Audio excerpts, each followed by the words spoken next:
2024년도에 소득 금액별로 과연 1억 만들기가 어느 정도의 시간과 속도가 나야 하는지에 대해서 말씀드릴 테니까요. 자, 월급 250 미만이다. 자, 그러면 1만 원으로 시작하십시오. 이거는 해야 된다. 여러분이 할 수 있는 현실적으로 약간 버거운데 라는 숫자입니다. 이게. 여러분 놀라지 마십시오. 2.3년 만에 1억이 된다라는 이야기입니다. 탐나지 않습니까? 소득별로 내가 쓸 수 있는 돈을 제가 지금부터 보여드리겠습니다. 이 저축을 했을 때 나는 과연 얼마를 생활비로 쓸 수 있느냐. 250만 원 버는 사람이 9만 원 저축하고 생활비는 한 달에 155만 원을 쓸 수가 있습니다. 괜찮죠? 아니 근데 이거를 왜 안 하느냐.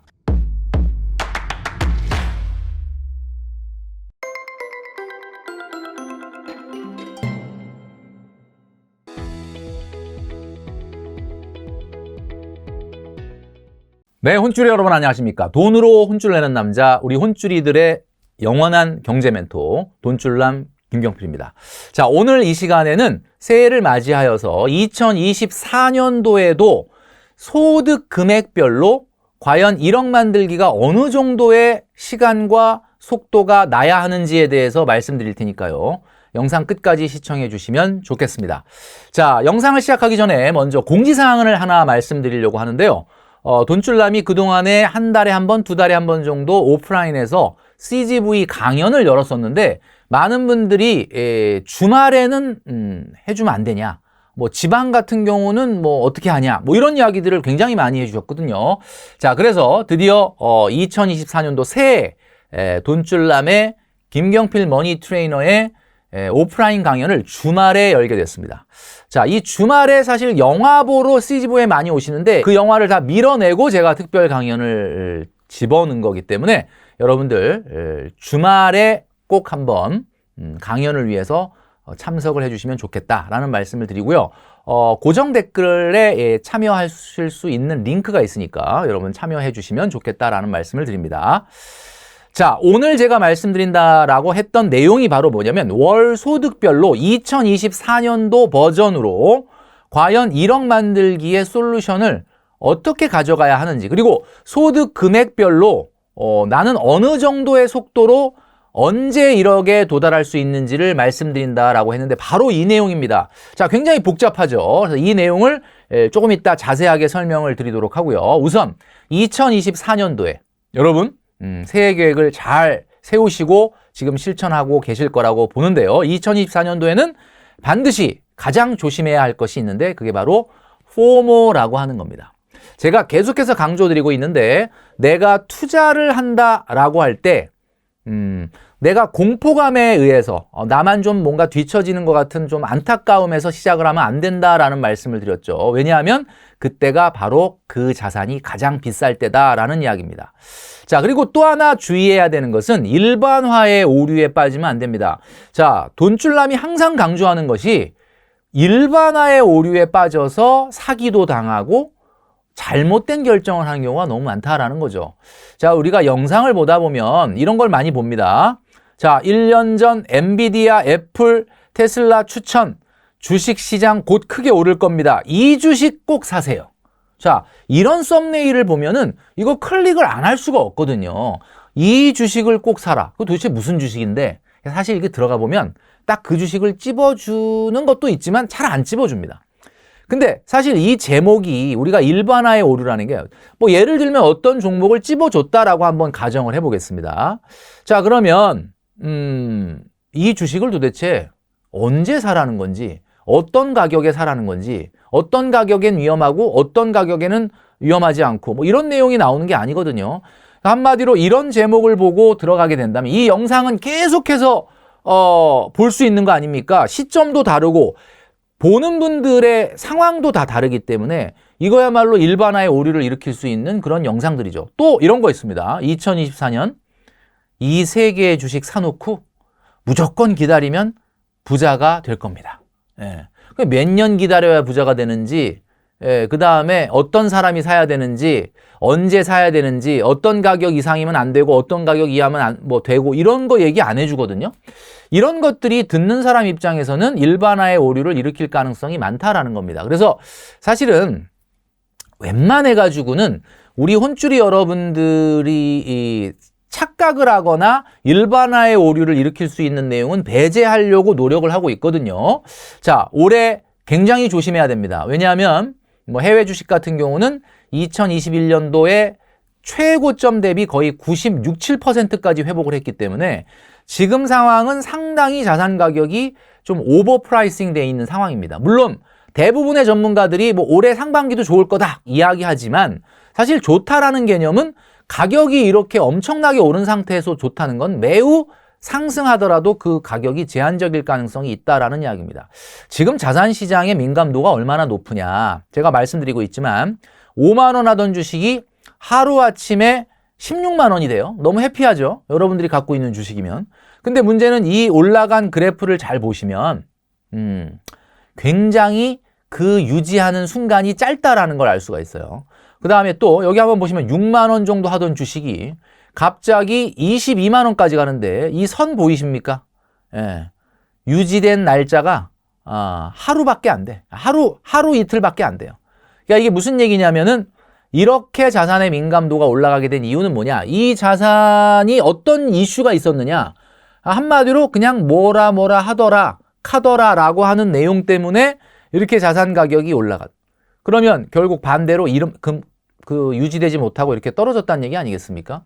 그러니까 한마디로 얘기하면 지금의 자산 시장이라는 것은 목적지에 나만 빨리 갈 수 있는 방법이 있느냐라고 말한다면 없다라는 거죠. 절대 없다예요. 절대 없다. 여러분, 절대 없습니다. 만약에 여러분들이 가는 길만 막히고 옆에 차선이 정말 잘 뚫리는 것 같아. 그래서 그 차선으로 옮겨 타면은 그때부터 그 차선은 안 가는 거 아시죠? 왜? 그 차선이 잘 빠지는 것을 나만 보고 있는 게 아니기 때문에 내 귀에까지 옆 차선이 더 잘 빠지는 것 같아 라는 정보가 들어왔다면 그것은 시장이 다 아는 정보가 되는 것이고 결국 내가 옮겨 탈 때 가장 밀리는 차선으로 들어가게 된다라는 이야기입니다. 자, 그런데 한 가지 변수는 있습니다. 이머전시한 상황이 생기면 다르죠. 자, 이게 차선에서 지금 계속 가고 있는데 저 앞에 예를 들면 엄청난 교통사고가 났다 이거야.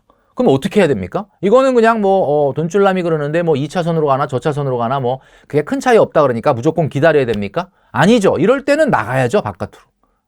이 이머전시한 경우를 어떤 거냐면 시장 전체가 움직일 수 있는 대세 상승장이 온다든지 어떤 커다란 변곡점에서는 여러분도 움직여야 된다라는 겁니다. 돈줄남은 그냥 맨날 주식보다는 저축과 절제만 강조하니까 주식은 절대 하면 안 돼. 주식을 하란 얘기를 절대 안 한다라고 말씀하시는 분들이 있는데요. 그렇지 않습니다, 여러분. 자, 여기를 한번 봐주시면요. 자, 월간 신동아의 기고한 칼럼이거든요. 새해의 투자 어떻게 해야 되냐? 혹시 손실이 생길까봐 위험하지 않을까 보다는 오히려 안 하는 손해가 더 크다라고 되어 있습니다. 그러니까 새해에는 무조건 주식을 좀 해야 된다라는 이야기인데 날짜를 보니까 2021년 1월 1일이네요. 자, 그러니까 지금으로부터 3년 전에 새해 밝을 때 칼럼을 쓴 건데 놀랍게도 이 칼럼 누가 쓴 거냐? 바로 김경필 멘토가 쓴 거다라는 이야기입니다. 이게 다른 사람이 쓴 게 아니라 제가 쓴 거예요. 그러니까 저도 많은 분들이 우리 혼줄이 여러분들이 그냥 김경필 멘토는 무조건 그냥 주식은 하지 말고 그냥 저축만 해 라고 얘기하는 거 아니냐라고 오해하시는데 그렇지 않습니다. 저도 해야 될 때는 해야 된다라고 얘기하거든요. 자, 보세요. 2021년 1월 1일. 자, 그런데 여러분 제가 이런 칼럼을 쓰고 사실은 이게 일반화의 오류가 될 수도 있는데 자칫 좀 내가 한 얘기가 잘못 전달이 되거나 어떻게 보면은 빗나가게 되면은 상당히 많은 사람들한테 피해를 주지 않습니까? 자, 그런데 이때는 대세 상승이었기 때문에 이때는 안 하면 안 된다.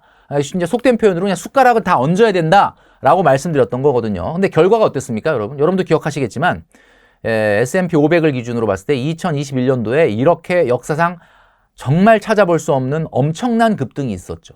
그러니까 무슨 얘기냐면 정말 소외되면 큰일 날 시장이 온다 그러면 돈줄남도 이야기한다라는 겁니다. 자, 여러분.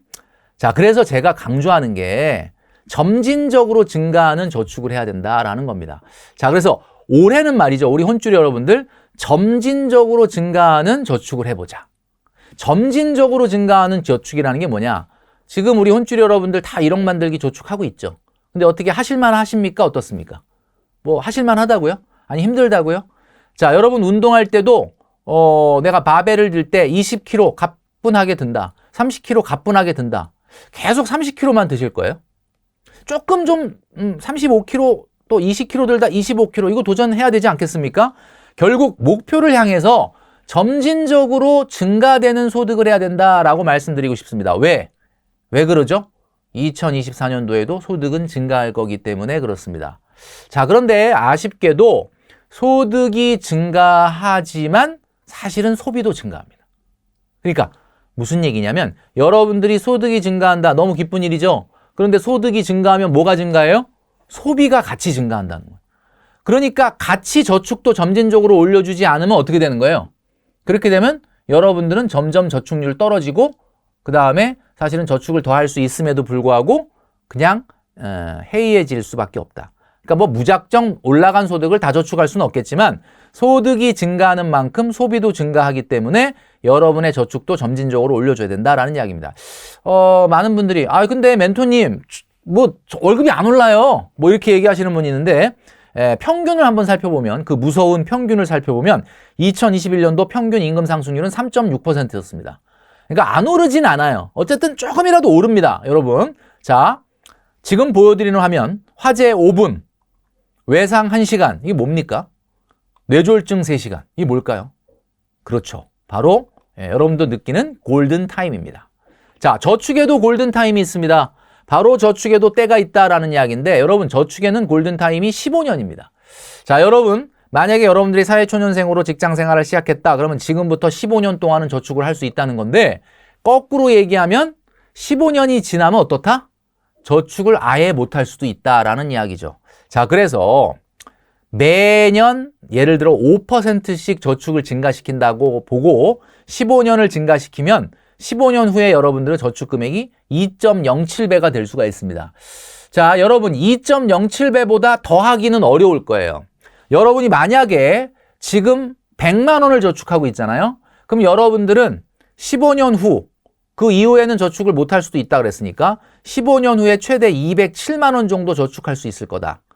그러니까 한마디로 얘기하면 지금 저축 금액을 높여놓지 않으면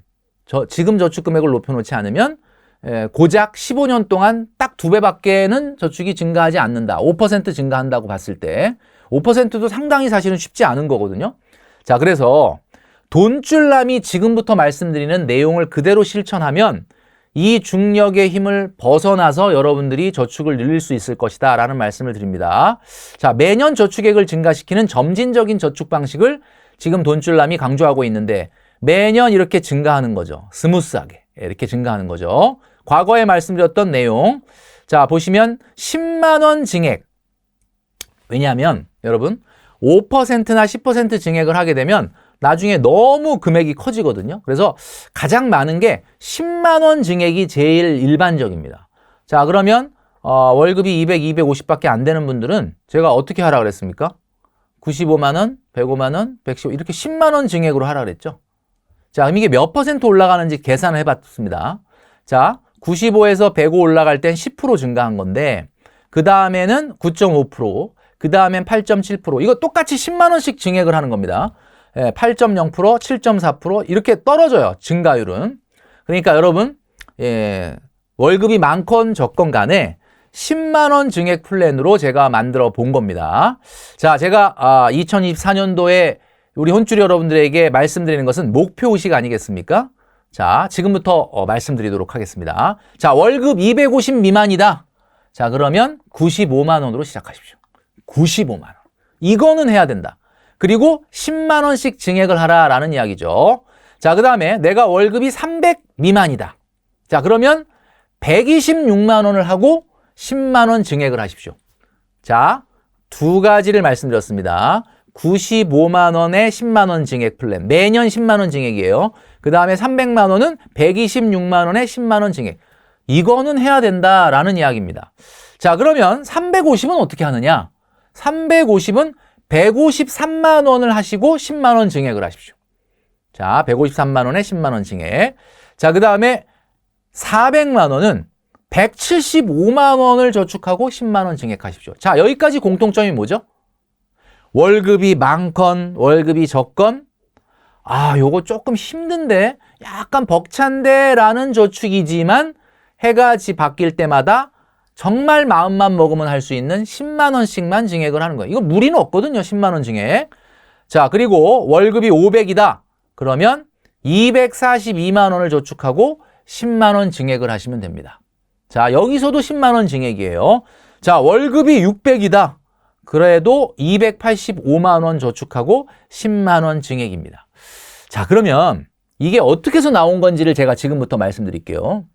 여러분이 할 수 있는 현실적으로 약간 버거운데 라는 숫자입니다, 이게. 왜냐하면 여러분 운동할 때 바벨을 들어보셨죠? 그냥 들었는지 안 들었는지 모르게 힘 하나 안 들이고 들 수 있는 거는 운동이 됩니까, 안 됩니까? 안 되지 않습니까?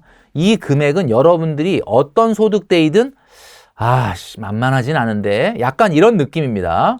자, 그런데 자, 놀랍게도 속도에 대한 이야기를 제가 하고 있는데 250만 원인 사람이 95만 원 적금을 하고 10만 원씩 매년 5년 증액을 하게 되면 6.3년 만에 1억이 됩니다. 6.3년 만에 1억. 머릿속에 딱 명쾌해지지 않습니까? 6.3년이면 1억이 된다라는 얘기예요. 여기는 인플레이션은 적용 안 했습니다. 자, 300만 원, 126만 원에 10만 원 증액 얼마나 단축될까요? 맞춰보십시오, 여러분. 얼마나 단축될까요?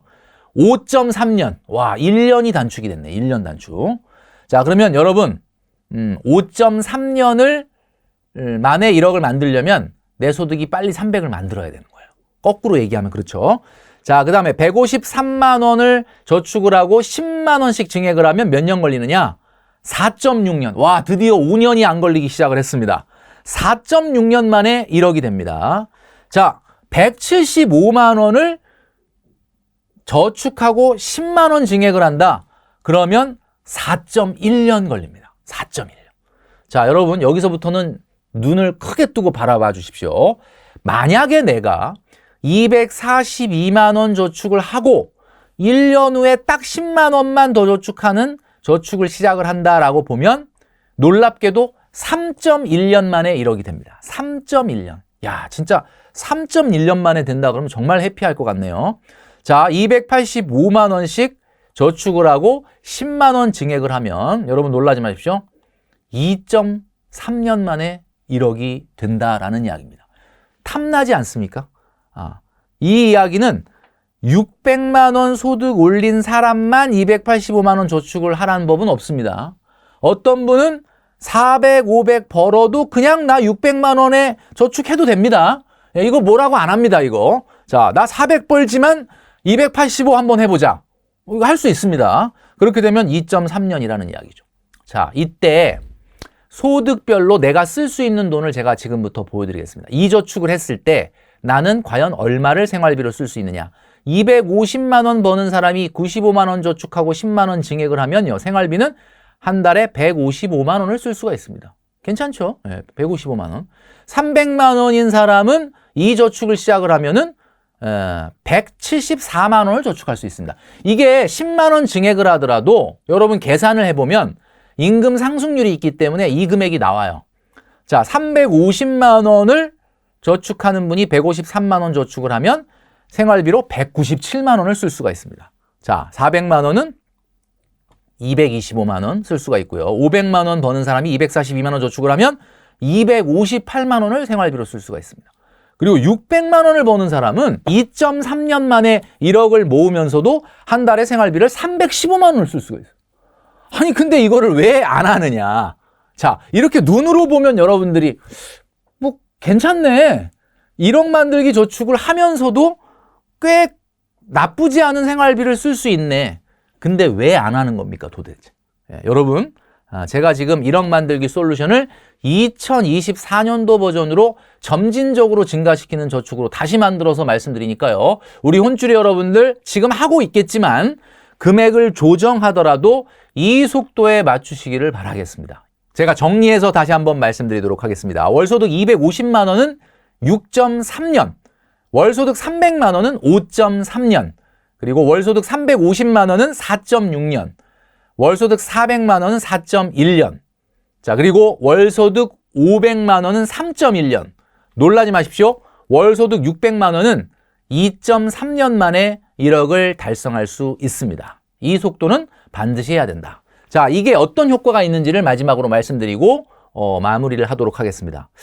군대 갔다 오신 분들은 다 아시겠지만 군대 생활을 할 때 힘들죠? 근데 그 힘든 시기를 어떻게 버텼습니까? 예, 흔히 하는 말로 국방부 시계는 간다. 지금 이거 얘기하는 이 순간에도 국방부 시계는 돌아간다. 자, 결국 시간만 지나면 나는 제대를 하게 되는 겁니다. 여러분, 아무리 지금 힘들어도 시간은 가지 않습니까? 국방부 시계가 돌아가서 제대하는 날이 오듯이 지금 이 순간, 돈줄남이 이야기하는 이 순간에도 시간은 가고 있고 시간이 지나면 난 1억을 타는 거예요. 여러분, 그죠? 등산을 갈 때 그냥 올라가면은 막 미치도록 힘든데 산행 지도가 손에 있으면 어떻죠? 여러분 어떻습니까? 힘들긴 한데 이게 뭐 오르고 오르면 못 오를 산이 없다라고 하는데 한마디로 로드맵대로만 가면은 내 목표에 도달하는 거 아닙니까? 여러분 손에 로드맵이 들려져 있습니까? 나는 2.3년이야. 나는 4.1년이야. 나는 5.3년이야. 여러분, 시간은 흘러가게 돼 있습니다. 여러분이 로드맵만 가지고 있으면 결국 여러분들의 목표에 닿을 수밖에 없다라는 이야기죠. 자, 지금 보여드리는 이 숫자를 잘 캡처를 해 놓으시고 2024년도에도 여러분들이 분발해서 1억 만들기에 한 걸음 한 걸음 다가가시는 여러분 되시면 좋겠다라는 말씀을 드립니다. 자, 그래서 오늘의 돈줄 한마디. 2024년도에도 1억 만들기 저축은 계속되어야 합니다. 점진적인 증가 방법으로 달성하시기를 바랍니다. 저축에는 골든타임이 있다고 말씀드렸죠? 바로 다 때가 있다라는 이야기입니다. 자, 점진적인 저축 방법으로 2024년도에도 1억 만들기의 저축 속도를 내보자.